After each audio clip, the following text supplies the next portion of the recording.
How's it going, and welcome back to another episode of FUD TV. I'm your host, Elio Trades, and today we're going to be talking about how South Korea may be affecting the crypto world and the truth behind governmental regulations that have been put into place and may be coming into place in the near future. All that and more starting right now. How large is South Korea's influence in the crypto world?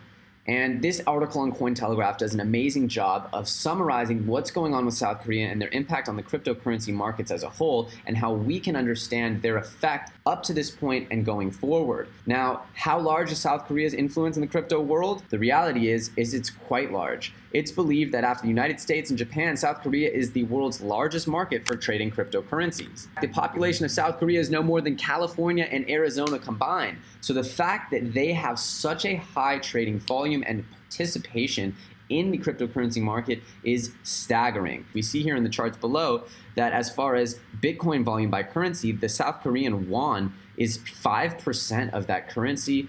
And so that is 1/6 of the entire United States dollar participation in the cryptocurrency economy. How does South Korea sway current cryptocurrency prices? Premium for their cryptocurrency, specifically with Ripple XRP, there was a huge discrepancy between other exchanges and the South Korean exchanges in going price for those cryptos. In fact, the South Korean won trading pairs were constantly between 20 and 40% in excess price compared to other Chinese or global exchanges. That's right, people in South Korea were paying upwards of 30% more per crypto coin that they were purchasing, and even more with Ripple XRP in the hype cycle and speculative phase for Ripple XRP that we went through in late December, early January. So we're seeing that the South Koreans really contributed to a huge speculative surge in price for these cryptocurrencies. According to a study, 80% of South Korean investors have profited from cryptocurrency investment. 80%. That means that they've been in for a little while. Over 1/3 of salaried Koreans have an average of $5,000 in crypto. That is huge compared to what we have here domestically. So we see here, this is the Bitcoin trading price versus the South Korean won, and this is the US dollar price versus the South Korean won price. Once they've been both equated to US dollars, you can see there is a huge discrepancy here on this chart between the South Korean won and the US dollar in trading price starting in May. And this is no small gap here. This is a significant gap that has been driven by both a cultural and a market-driven understanding of cryptocurrency and a feverish interest in investing in the space.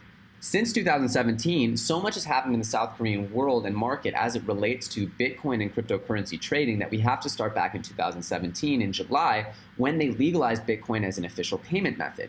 After legalizing Bitcoin as an official payment method in July of 2017, caused significant growth in demand for the cryptocurrency, which was at that time only accumulating in value mostly.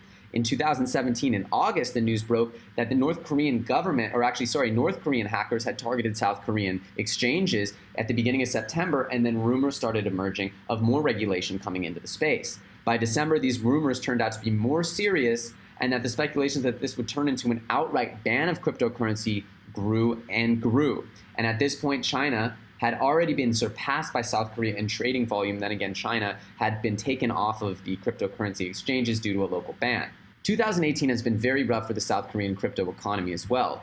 Since beginning of the year, we've had tons of rumors that South Korea might actually do an outright ban on cryptocurrencies in general, as well as the idea that CoinMarketCap removed South Korean trading from their calculations. If you don't know what CoinMarketCap is, it's considered kind of the holy grail for pricing in the cryptocurrency space. It's one of the most relied upon websites for understanding real-time price information of the entire cryptocurrency market. So the fact that CoinMarketCap.com decided to remove South Korean exchanges from its calculations of market average prices really contributed to a fall off in the average price or the reported price of those cryptocurrencies. For example, because Ripple XRP was trading at such a significant premium in the South Korean markets, when CoinMarketCap chose to stop listing South Korean exchanges as part of the data that it was using to create an average price globally for each coin, Ripple lost an approximated $20 billion in market value, leading to a huge sell-off, which was part of this whole downward tumble of the market. the news of a complete cryptocurrency ban started coming out, but it was followed by an immediate retraction from the office of the South Korean president. How does cryptocurrency trading operate in South Korea? Well, the answer is that they mostly do this through virtual bank accounts, which means that there are bank accounts essentially sitting without any identity tied to these accounts. In other words, I could be trading on a South Korean exchange and then withdraw my money in South Korean won to an account that isn't tied to my identity. This was an extremely popular practice, leading to the belief that it wasn't just South Korean people that were engaging in this trading in the South Korean market, that potentially the deregulation, the complete lack of regulation in the market, allowing for these virtual accounts, was partly responsible for there being a lot of other sort of illicit factors, illicit players using these accounts to not be tracked by the government.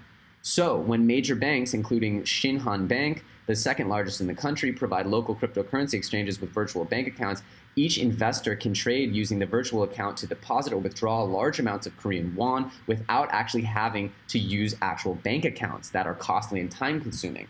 So what happened is there was a very cold bucket of water thrown on this extremely hot, almost over-exuberant South Korean marketplace, and the number one sort of tool of anonymity in these virtual accounts was stripped from them in the form of government regulation.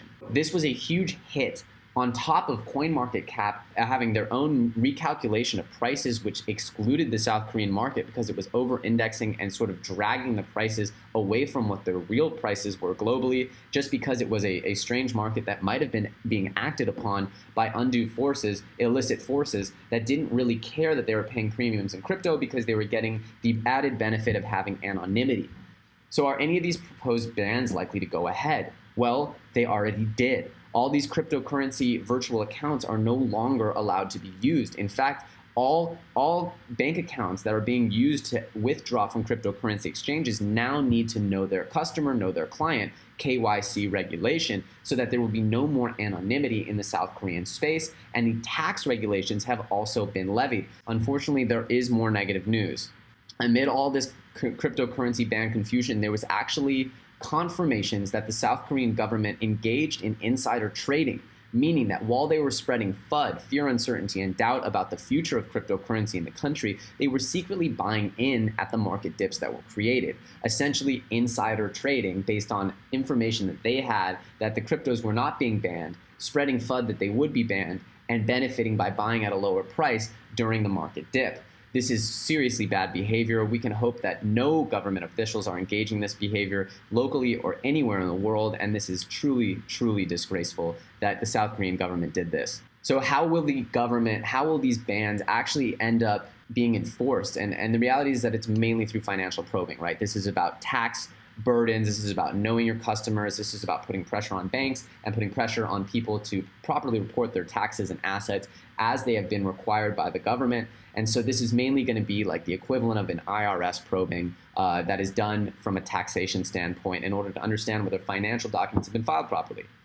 Now, finally, this is the big question, which is how will South Korea's planned regulations affect the crypto industry? And the reality is that we've seen a huge, huge negative effect. As soon as South Korea's trading pairs were taken off of the calculation on CoinMarketCap, we saw an immediate and staggering drop downward that seemed to be in addition to and on top of the Chinese Lunar New Year pullout that we saw in the beginning of January, around January 8th. And then once January 30th came around, which was the day that these regulations went into effect, we saw the final sort of sell-off from all those virtual accounts that were essentially exiting the market.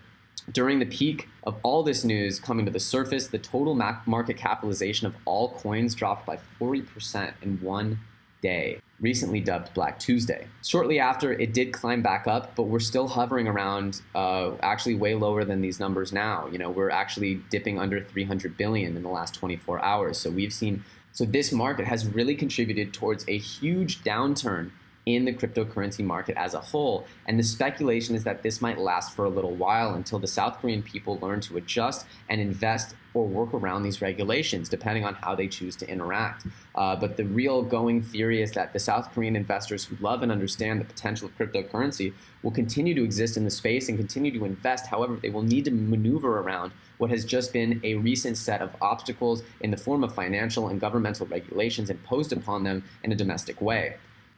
So in summary, the South Korean effect on the cryptocurrency market has been profound in both pumping it up as well as pulling it back from its all-time highs. As these government regulations start to play out in the real world, as they've just recently been imposed, we'll start to get a better idea of where these regulations will take our cryptocurrency market and what the dampening effect overall has been on the South Korean landscape. Thanks so much for watching. This has been another episode of FUD TV. I'm your host, Elio Trades. If you enjoyed this video, please like or comment below letting us know if you enjoyed the topic, if you have any other information to add, or if you have any coins or topics that you'd like for us to cover here on FUD TV. We always want to make sure we're covering the topics that are most important to you, our viewers. Thanks so much for watching. Again, this is not financial advice. We are not financial advisors. We encourage you to always do your own research while investing and never invest what you cannot afford to lose, as this is a tremendously speculative and young market. We thank you so much for tuning in. We'll catch you on the next episode. Elio Trades out.